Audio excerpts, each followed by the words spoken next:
नमस्कार मेरे प्रिय श्रोताओं। आज मैं आप सबको लेखिका नासिरा शर्मा जी द्वारा लिखित एक कहानी सरहद के इस पार सुनाने जा रही हूँ। तो आइए सुने कहानी। खपरेल तड़ातड़ कच्चे आंगन में गिरकर टूट रही थी, मगर किसी में हिम्मत नहीं थी कि आंगन से निकलकर या फिर दालान से ही रेहान को आवाज देकर मना करता। अम्मा को दौरा पड़ गया था, हाथ पैर ऐंठ गए थे, मुंह से झाग निकल रहा था। उनके पास सिर्फ एक ही अभिव्यक्ति रह गई थी और वो थी गिरकर बेहोश हो जाना। मुसीबत जब आती है तो चारों तरफ से आती है, दद्दा ने अम्मा का हाथ सहलाते हुए कहा। रोने से काम नहीं चलेगा लड़की, पीछे की खिड़की से किसी को पुकारो, शायद शक्कूर घर पर मिल जाए। दद्दा ने नरगिस से कहा, जो माँ का चेहरा देख देख कर रो रही थी। दद्दा की बात सुनकर वो भागी। शक्कूर चचा, शक्कूर चचा, नरगिस की भर्राई आवाज़ गूंजी। क्या है बन्नो? शक्कूर चचा शेव बनाते हुए सामने आए। भैया, आज फिर सारे खपरेल आंगन में फेंक रहे हैं, नरगिस ने रोते हुए कहा। आ रहा हूँ, कहकर शक्कूर कमरे में लपके। खपरेल के टूटने की आवाज़ के साथ एक और आवाज़ उभर रही थी। मैं बता दूंगा, गिन गिन कर बदला लूंगा, मुझसे बचकर कोई नहीं भाग सकता है, मैं पूरी दुनिया जलाकर राख कर दूंगा। रेहान भाई को पीछे से पकड़कर शकूर चाचा कमरे में ले आए थे। इस पकड़ा धकड़ी में उनके हाथ पैर कई जगह से जख्मी हुए। नरगिस को रेहान भाई की हालत देख देख कर सुरैया आपा से नफरत हो गई थी। वो अगर ऐसा न करती तो क्या भैया की ऐसी हालत बनती? अम्मा को होश आ गया था। दद्दा उनको रूह अफ़ज़ा पिला रही हैं। अब्बा को शकूर चचा ने फ़ोन कर दिया है। भैया कमरे में बंद हैं। खिड़की से उसने झाँका। वो सुस्त बेदम फर्श पर पसीने से नहाए औंधे पड़े हुए हैं। 7 साल की नरगिस सब कुछ देख रही है। दद्दा सुरैया आपा को दुपट्टा फैलाकर कोस रही हैं। अम्मा उन्हें मना कर रही हैं। ऊपर नीम पर बैठी चील चीख रही है। इन्हीं चीलों को रेहान भाई कितना परेशान करते थे। जिस दिन बाजार से वो गोश्त लाते, साथ में छिछड़े ज़रूर लाते थे। फिर आंगन के ऊंचे चबूतरे पर खड़े होकर छिछड़े उछालने का नाटक करते और चीखते थे, अंडे बच्चे वाली चील चिलोरिया। एक बार खिसियाई चील उनकी उंगली को जख्मी कर गई थी। कितना खून निकला था। सुरैया आपा भी क्या चील है, भैया को पागल बना दिया। दद्दा कहती है, नास पीटी जहन्नुमी है, जाने कितने घर उजाड़ेगी हर्राफा। नरगिस, इधर आओ, अम्मा की कमजोरी में डूबी आवाज उभरी। आई अम्मा। नरगिस दौड़ी हुई आई। मेरी तिलेदानी से जरा महीन वाली सुई तो निकाल लाना। नरगिस भागती हुई असबाब वाली कोठरी में घुसी, अंदाजे से तिलेदानी टीन में बक्स से उठाई और कोठरी से बाहर भागी। इस अंधेरी कोठरी में नरगिस को बड़ा डर लगता है। जाने अम्मा इसमें कैसे सामान रखती उठाती है। जाकर जरा खालिकुन को तो बुला लाओ, कहना नवाब दुल्हन की तबीयत ठीक नहीं है, दद्दा ने फौरन बुलाया है। नरगिस दरवाजे की तरफ बढ़ी। बेकार आप परेशान हो रही हैं, मैं ठीक हूँ, अम्मा ने रेहान भाई की बुशर्ट उठाते हुए कहा। मेरे जीते जी सारे चोंचले हैं, मर गई तो कौन आएगा यहाँ पर, दद्दा ने कहा और मर्तबान से कुछ मेवे जड़ी बूटी जैसी चीज़ें निकालकर पुड़िया बांधने लगी। गली में सन्नाटा था। हिंदू मुसलमान फसाद हुए अभी 2 ही दिन तो गुजरे थे, मगर अम्मा के लिए 2 युग। खपरेल पर बैठकर रेहान के जो मुंह में आता बकता था। माँ बाप को शर्मिंदगी के सिवाय कुछ हाथ नहीं आ रहा था। मारो सारे हिंदुओं को, गले दबा दो इनके, साले कहते हैं कि तुम पाकिस्तानी हो, जाकर पूछो इनसे तुम्हारे बाप दादा कहाँ हैं। मेरे बाप दादा इसी धरती के आगोश में गड़े हैं। सबूत चाहिए तो जाकर देखो हमारे कब्रिस्तान, सबके सब मौजूद हैं वहाँ। खुद गद्दार हैं और हम पे इल्ज़ाम लगाते हैं। नौकरी न देने का अच्छा बहाना ढूंढा है, आखिर कहें भी क्या। मारो सब कातिलों को, खून की नदियां बहा दो मार मार कर। सबको पता है रेहान के दिमाग पर असर है। पेट्रोलिंग पुलिस के सिपाही भी हंसते गुजर जाते हैं। कुछ पागल है कहकर थूकते और कुछ सिपाही जाने क्या सोचकर सिर हिलाते, जैसे वो सब समझ रहे हों। शकूर कई बार नीचे से समझा चुका था, मगर कौन समझता है। पूरा मोहल्ला हिंदुओं का है, सिर्फ 3-4 घर मुसलमानों के हैं। गली के पार सारा का सारा मोहल्ला मुसलमानों का है। बात यही नहीं रुकी। जब कर्फ्यू खत्म हुआ तो जानबूझकर रेहान शेरवानी पहनकर निकला। देखें किस माई के लाल में ताकत है मुझे छूने की। दद्दा ने सिर पीट लिया। ये हमें रुस्वा करा के मानेगा। भुस में चिंगी डाल रहा है, आग न लगती होगी तो लग जाएगी।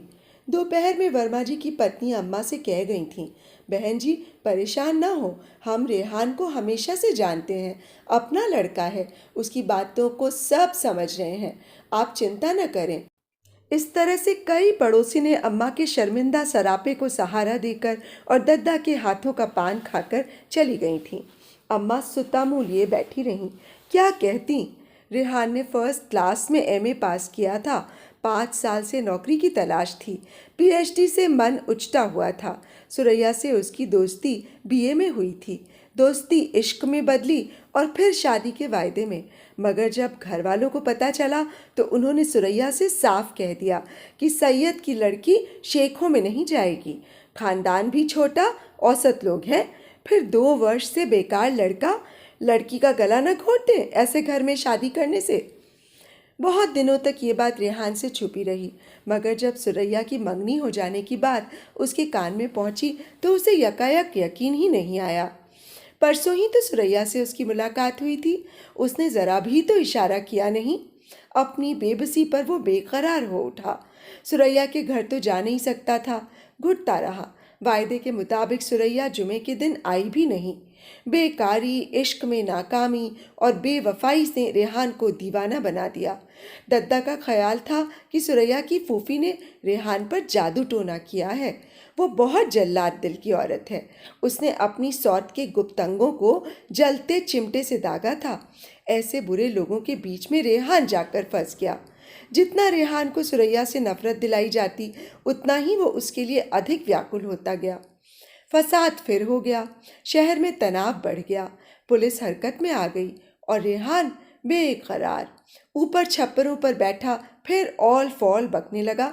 आज उसे नौकरी मिल जाती तो क्या सुरैया की शादी की तारीख तय हो पाती? नारायण जी का जुमला नश्तर चुभ हो रहा था। रहते हैं हिंदुस्तान में मगर सपने देखते हैं पाकिस्तान के। दिल चाहा पटक पटक कर नारायण को मारकर पूछे, मंदिरों की मूर्तियां डॉलर और पाउंड के लालच में कौन बेचता है? उसकी बातों की हकीकत को कोई समझना नहीं चाहता है। सब उसे पागल दीवाना कहते हैं। कोई नहीं पकड़ता इन गद्दारों को जो शराफत का लिबास पहनकर दूसरों पर कीचड़ उछालते हैं। उसका खून फिर गर्म होने लगा। सुरैया की छत पर उसके कपड़े फैलाकर बुआ नीचे गई है। धानी दुपट्टा हवा में लहरा रहा है। छींटदार शलवार व कमीज हवा में फड़फड़ा रही है। मारो कातिलों को, मारो मेरे कातिल को। सब नामर्द अंदर बैठे हैं, कोई नहीं बाहर निकलता। ये मेरा वतन है, मेरा वतन। देखता हूँ कौन मुझे जीने से रोकता है। हिम्मत है तो आओ, निकलो, एक एक का सिर फोड़ डालूंगा। कहकर उसने खपरैल फेंकने आरंभ कर दिए। गनीमत ये थी कि 2 घंटे के लिए कर्फ्यू हटा था। शकूर चचा गुस्से से कांपते हुए ऊपर चढ़े। बिना कुछ कहे 2 जोरदार चांटे रेहान के मुंह पर जड़े और पीठ पर 2 घूंसे। बदतमीज, बेअदब, जो मुंह में आता है बकता चला जा रहा है। धक्का देकर नीचे आंगन में रेहान को गिराया और लात घूंसों की बारिश कर दी। सुरैया सिर पर सवार है, हिम्मत है तो उसके बाप को गालियां दो, उससे डरता है, डरपोक। शकूर चचा रेहान भाई को मार कूट कर दद्दा के पास आकर बैठ गए। उनके चेहरे से दुख और ग्लानि टपक रही थी। मोहल्ले में इसकी बेहूदगी की वजह से नजरें चुरानी पड़ती हैं। कमबख्त ने कहीं का नहीं रखा। अभी शकूर कुछ और कहते कि बम के धमाके से वो चौंक पड़े, लपक कर बाहर भागे। आंगन में रेहान भाई औंधे पड़े थे। मुंह से राल बहकर आंगन की मिट्टी भिगो रही थी। नरगिस का दिल भैया के सिर से मिट्टी झाड़ने को चाह रहा था, मगर सबके मुंह फूले देखकर वो सहमी बैठी रही। ऊपर नीले आसमान पर बेशुमार चीलें पंख फैलाए ऊंची उड़ान भर रही थीं। बाहर खामोशी छा गई। कर्फ्यू शुरू हो गया था।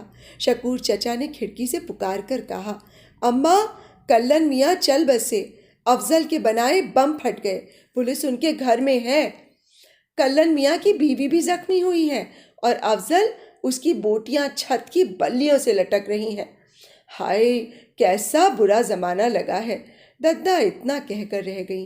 नरगिस की आसमान पर टिकी आंखें खौफ ज़दा हो गईं। कहीं भैया को मरा समझकर चीलें उनसे बदला लेने ना आ जाएं। इस ख्याल के आते ही नरगिस भागी और रेहान भैया की चौड़ी पीठ से लिपट गई। रात अंधेरी थी, शहर खामोश, धड़कते भयभीत दिल भारी बूटों और लाठियों की ठक ठक को सुनते सुनते सो गए थे। रेहान चुपचाप छप्पर पर बैठा दूर तक फैली खाली सड़क पर नजरें गाड़े जाने क्या देखने की कोशिश कर रहा था। रेहान के मन में आज सुरैया के लिए नफरत ही नफरत उफन रही थी।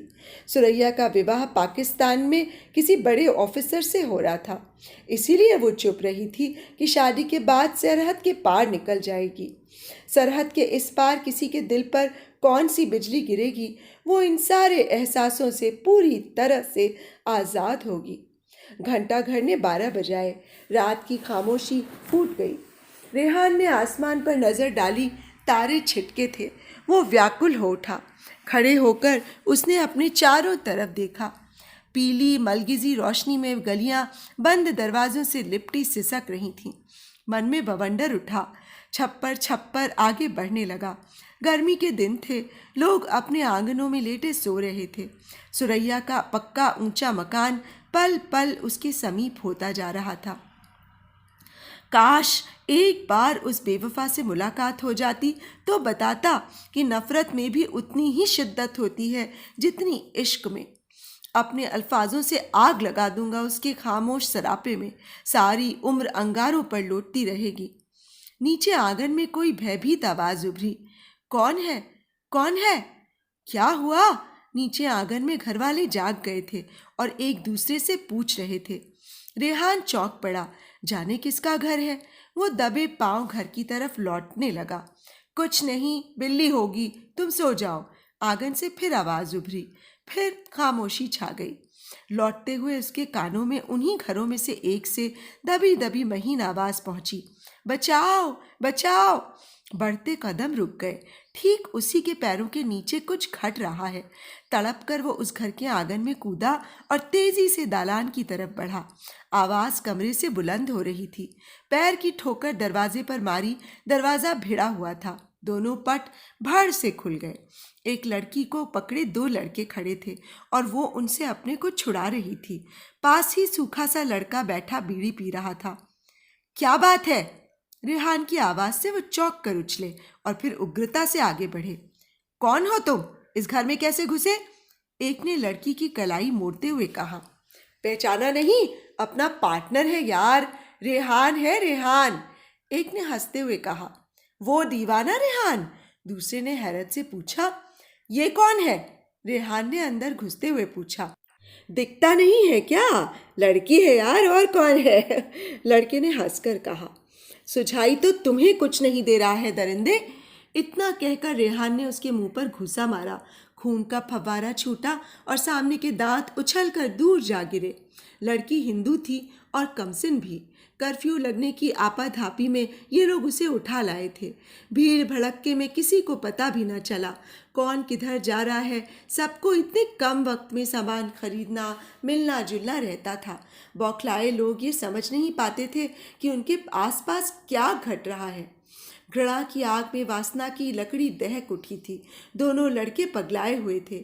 इतनी मुश्किल व कोशिशों से वो बहला फुसलाकर लड़की लाए थे।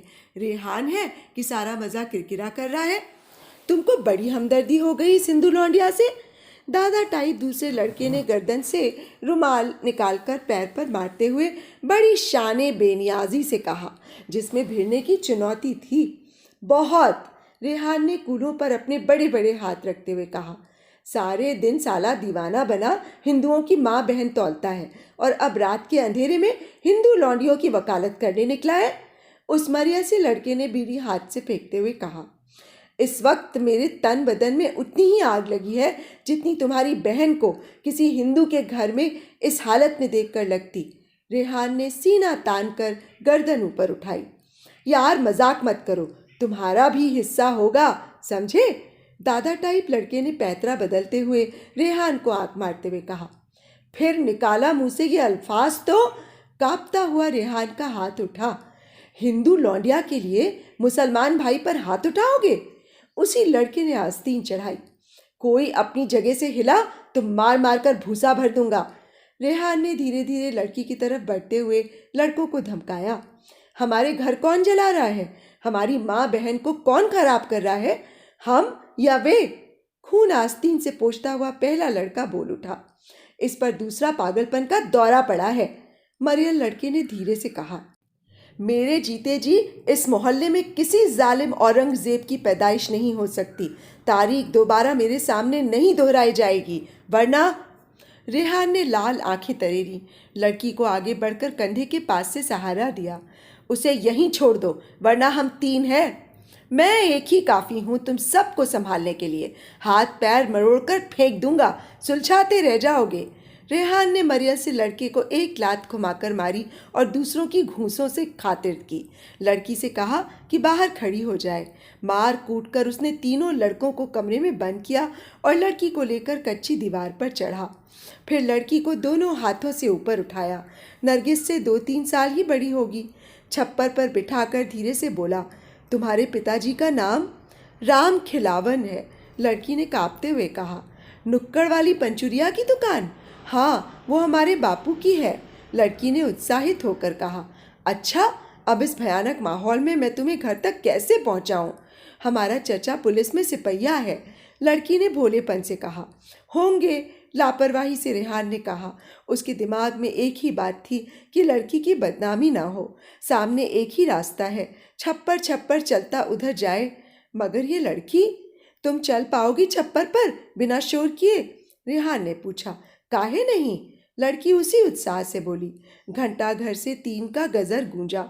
चलो, रेहान उठा। मगर भैया, बीच में गली पड़ी है, ओका कैसे लांघब? चलो उठो तो। रेहान ने लड़की के सिर पर चपत मारी। खामोश कदम छप्परों पर उठ रहे थे, खपरेल के बीच में रास्ता बनाते हुए। काम जोखिम का था। तैश में भी रेहान को लड़की की बदनामी का डर लगा हुआ था। नीचे गलियों में गश्त करती पुलिस भी ऊँग रही थी। लड़की को उसके घर की छत पर चढ़ाकर रेहान जब लौटने लगा तो सुबह का उजाला फैलने ही वाला था। सामने सुरैया का मकान गर्दन ऊंची किए खड़ा था। रेहान ने नफरत से मुंह फेर लिया। दावतनामा अम्मा की पलंग पर पड़ा था। सुनहरे हरफों से सुरैया और इम्तियाज़ का नाम लिखा हुआ था। परसों सुरैया की शादी थी। नायन ने बताया कि चौथी के दूसरे दिन सुरैया पाकिस्तान चली जाएगी। नायन के जाने के बाद अम्मा चुपचाप हाथ में पकड़े कपड़े की बखिया उघेड़ती रहीं, मगर दद्दा ने कोसना शुरू कर दिया। नरगिस को एक ही बात समझ में नहीं आ रही थी कि हर एक से भिड़ने वाले निडर रेहान भैया सुरैया आपा से क्यों डर कर बैठ गए। उनका सारा जुल्म सह रहे हैं, जबकि हमेशा खुद कहते थे, अम्मा, जुल्म सहने वाला जालिम के हाथ और मजबूत करता है।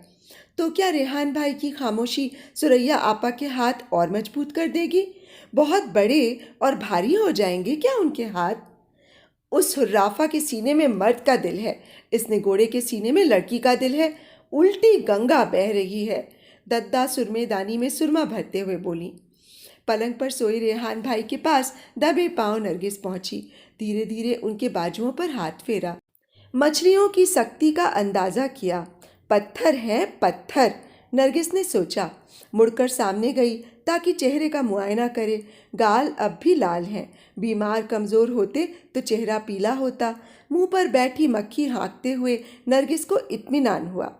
क्या है, भाई के क्यों चक्कर लगा रही है? सोने दे उसे, दद्दा ने नरगिस को झिड़का। आंगन में चबूतरे पर बैठकर नरगिस चुपचाप ऊपर आसमान को ताकने लगी। नीले आसमान पर पंख फैलाए चीलें उड़ रही थीं।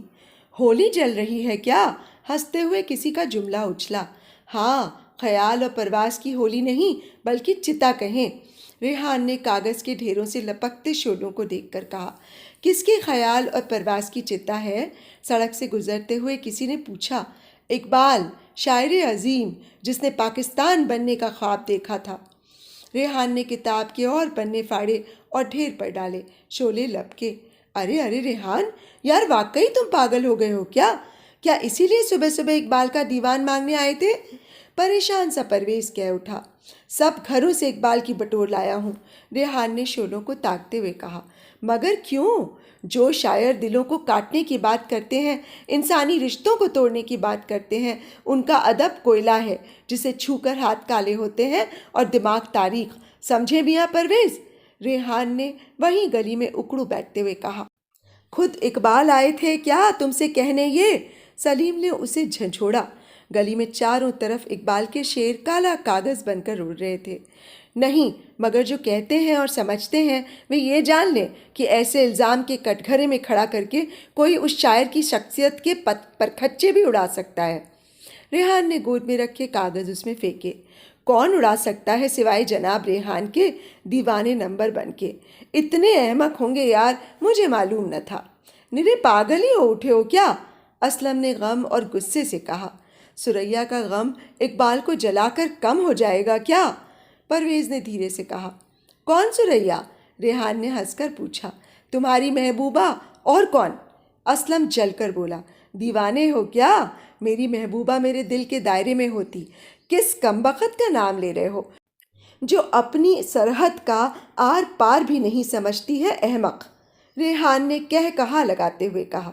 अंग्रेज़ों ने हमें फसाद की शक्ल में पाकिस्तान तोहफे में दिया है और हम इस जख्म को लेकर जब तक जिएंगे पालते रहेंगे। करें भी क्या? कर ही कुछ नहीं सकते हैं, अपाहिज जो ठहरे।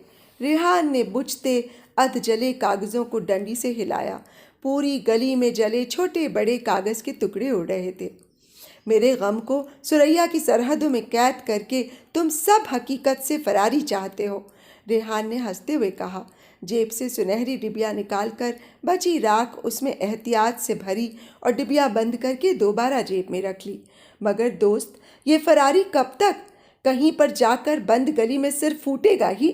तब तक इस दीवाने को याद कर लेना, रेहान ने कहा और घर की तरफ चल पड़ा। आलम और परवेज़ के साथ खड़े दूसरों ने नाउम्मीदी से सिर हिलाया, जैसे कह रहे हों अब इसका ठीक होना नामुमकिन है। बेचारा।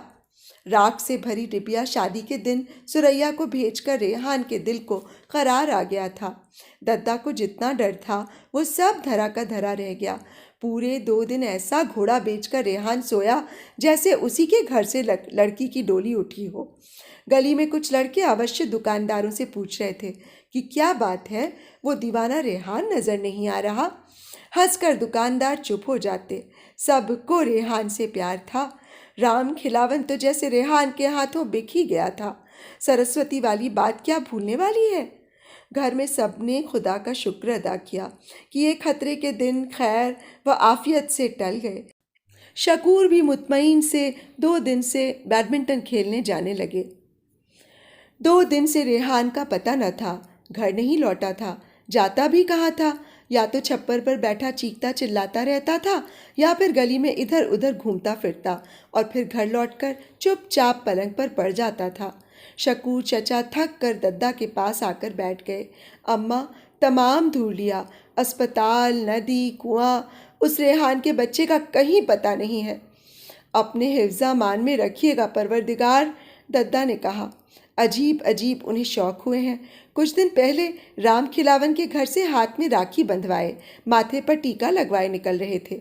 अभी भी किसी डिसूज़ा या गुरमीत सिंह के यहाँ पड़े होंगे, सेक्युलर इंडिया का जाम पिए। हम यहाँ खूने जिगर पिए उनकी बला से। शकूर चचा ने गुस्से से उबलते हुए कहा। परसों उनका मैच है, प्रैक्टिस पर जा नहीं पा रहे हैं। उनकी बीवी रज़िया भी मायके गई हुई हैं, वहाँ उनके भाई की तबीयत ख़राब है। उनकी कमी की झुंझलाहट भी इस गुस्से में मौजूद थी। अम्मा चुपचाप काम में लगी थीं। रेहान भाई के मामले में उनकी कोई राय नहीं रहती। घर में हंगामा है। अम्मा की लंबी खामोशी उनकी अपनी चीखों से छनाकेदार आवाज़ के साथ टूटी है। शीशे ही शीशे बिखर रहे हैं। चीखें हैं कि रुकने का नाम नहीं ले रही हैं। शकूर चचा घुटनों के बल रेहान भाई की लाश के पास बैठे हैं। अब्बा दीवार से सिर टिकाए खामोश खड़े हैं। दद्दा का हाल बुरा है, किसे कौन संभाले। 2 हफ्ते बाद रेहान भाई की लाश नैनी के पास नाबदान से निकली है। बदन पर ढेरों चाकू के निशान हैं। जख्मों से बदबू फूट रही है और पेट की अतड़ियों में कीड़े रेंग रहे हैं। घर में पूरा मोहल्ला उमड़ा है। सरस्वती और राम खिलावन का रोना तो रुक ही नहीं रहा। नरगिस सरस्वती की लाल आंखें देखकर सोचती है, अगर सुरैया आपा यहाँ होती तो क्या वो रोती? अगर सुरैया आपा यहाँ होती तो भैया मरते ही क्यों? भीड़ में 3 लड़कों के बारे में कानाफूसी चल रही है। कुछ लोगों को उन्हीं पर शक है। कौन होंगे वो 3 लड़के? नरगिस सोचते सोचते थक जाती है। परवेज भाई, असलम भाई, शाहिद भाई, तीनों तो भैया के पास बैठे रो रहे हैं। ये भैया को क्यों मारेंगे? धूप आधे आंगन में भर गई थी। भीड़ छटने लगी थी। नरगिस अपने को बहुत तन्हा महसूस कर रही थी। उठकर चबूतरे पर उकड़ू बैठ गई और आसमान की ओर ताकने लगी। नीले आसमान पर चीलें डैने फैलाए उड़ रही थीं। कहीं दूर से आवाज उभरी, अंडे बच्चे वाली चील चिलोरिया। घबराकर नरगिस ने भैया को देखा। आज तो भैया सचमुच मर गए। कहीं चील? वो तेजी से भैया से लिपटने भागी। आधी राह में ही दादी ने उसे पकड़ लिया। कहाँ चली? नरगिस ने घबराकर दद्दा को देखा। उसे ये बात समझ में नहीं आ रही थी कि बदला भैया से चीलों को लेना था, मगर ये कीड़े कहाँ से आ गए? भैया तो चींटियों, कीड़े मकोड़ों को भी कागज से उठाकर घर में किनारे जाकर फेंकते थे कि कहीं किसी के पैर के नीचे दबकर मर न जाएं। फिर ये सब कीड़े भैया के बदन को क्यों काट रहे हैं? दद्दा ने उसे सीने से लिपटा लिया। सफ़ेद मलमल की जंपर से उठती खुशबू में उसे भैया की महक आती लगी। दद्दा की आवाज़ दूर आती सुनाई पड़ी। सुरैया का गम इसे घुन की तरह चाट गया। घुन तो गेहूं में लगता है, खलिकुन गेहूं पछोड़ते हुए शिकायत करती थी। नरगिस को याद आया, घुन का चाटा खोखला गेहूं का दाना। दद्दा के सीने से मुंह हटाकर उसने भैया की तरफ देखा। तो क्या सुरैया आपा घुन थीं? तो अभी आप सुन रहे थे नासिरा शर्मा जी द्वारा लिखी एक कहानी सरहद के इस पार। किस तरह एक अच्छे खासे लड़के की ज़िंदगी को किसी की बेवफाई ने एकदम जलाकर खाक कर दिया। तो दोस्तों, आपको कहानी और मेरा वाचन कैसा लगा मुझे ज़रूर बताइएगा कमेंट बॉक्स में कमेंट करके।